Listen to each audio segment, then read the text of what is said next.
ഞാൻ ഉള്ളിൽ പോയിരുന്നു. ഞാൻ സിസ്റ്റർമാരെ കണ്ടു, കൂടിക്കാഴ്ച നടത്തി, അവരുടെ ക്ഷേമകാര്യങ്ങളൊക്കെ അന്വേഷിച്ചു.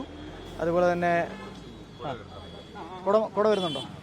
ഞാൻ പറഞ്ഞത് കുട മാറ്റണോ? അപ്പോൾ ഞാൻ അവരെ കണ്ടു, സിസ്റ്റർമാരെ കണ്ടു, അവരുടെ ക്ഷേമകാര്യങ്ങൾ അന്വേഷിക്കാനുള്ള അവസരം കിട്ടി. അല്ല, അവർ പൂർണ്ണമായിട്ടും അവരുടെ കാര്യങ്ങളൊക്കെ പങ്കുവച്ചു. അപ്പം ഞാൻ രാവിലെ നമ്മുടെ ആഭ്യന്തരമന്ത്രിയെ കണ്ടപ്പോഴും പല കാര്യങ്ങൾ അറിഞ്ഞല്ലോ. അപ്പം ആ കാര്യങ്ങളൊക്കെയാണ് ഡിസ്കസ് ചെയ്തത്. ജാമ്യാപേക്ഷ ഇപ്പോഴും കൊടുക്കാത്തത്, അല്ലെങ്കിൽ ഈ ജാമ്യം കിട്ടി പുറത്തു വരിക എന്നുള്ളതാണല്ലോ ഏത്? അല്ല, അതിനെക്കുറിച്ച് സിസ്റ്റർമാർക്ക് അറിയത്തില്ല. താങ്കൾ എന്താ അതിനെക്കുറിച്ച് അറിയാം? അല്ല, അതിനിപ്പോൾ എനിക്ക് ഇനി ബാക്കിയുള്ള കാര്യങ്ങളുമായിട്ട് എനിക്ക് തിരക്കണം. കുറച്ച് ഇൻഫർമേഷൻ. അതെ, ഞാൻ നേരത്തെ പറഞ്ഞുള്ളൂ തന്നെ, പ്രതീക്ഷ നൽകുന്ന ഒരു കാര്യം തന്നെയാണ് അദ്ദേഹവും പറഞ്ഞത്. നേരത്തെ ഞാൻ പറഞ്ഞതുപോലെ ഈ വിഷയത്തിലുള്ള എല്ലാ വശങ്ങളും പഠിച്ചുകൊണ്ട് വേണ്ട കാര്യങ്ങൾ ചെയ്യാൻ ഇവിടുത്തെ സർക്കാർ പ്രതിജ്ഞാബദ്ധമാണെന്ന് പറഞ്ഞിട്ടുണ്ട്.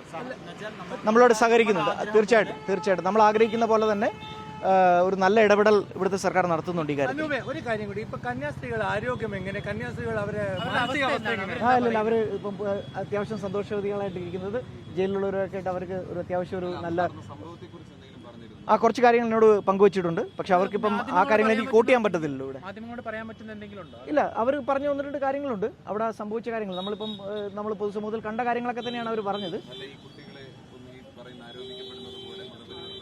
ഇല്ല, ആ ഡീറ്റെയിൽസിലൊക്കെ ഒന്നും കടന്നില്ല. ഞാനിപ്പോൾ തൽക്കാലം അവരുടെ ക്ഷേമകാര്യങ്ങൾ മാത്രം അന്വേഷിക്കാനാണ് പോയത്. അതുകൊണ്ട് വളരെ ബേസിക് ആയിട്ടുള്ള അവരുടെ കുറച്ച് കാര്യങ്ങൾ മാത്രമാണ് അവർ പറഞ്ഞത്. അന്ന് അവർ വേഗത്തിൽ തന്നെ ആഭ്യന്തരമന്ത്രിയെ കണ്ടു, മുഖ്യമന്ത്രിയെ കണ്ടു, ഇവരെ ജയിലിലെത്തി കണ്ടു. ഈ ജാമ്യവും അതിന്റെ നടപടികളും വേഗത്തിൽ പൂർത്തിയാക്കി. ഇതിപ്പോൾ 4 ദിവസമായി കന്യാസ്ത്രീകൾ ജയിലിൽ കിടക്കുകയല്ലേ, അതിലെന്താ അനുമാനിക്കും?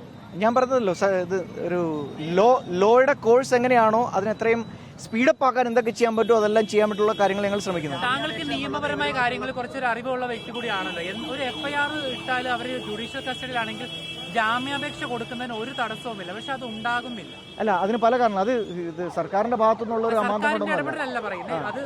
അല്ല, അതിന് വേറെ പല കാരണങ്ങളുണ്ട്.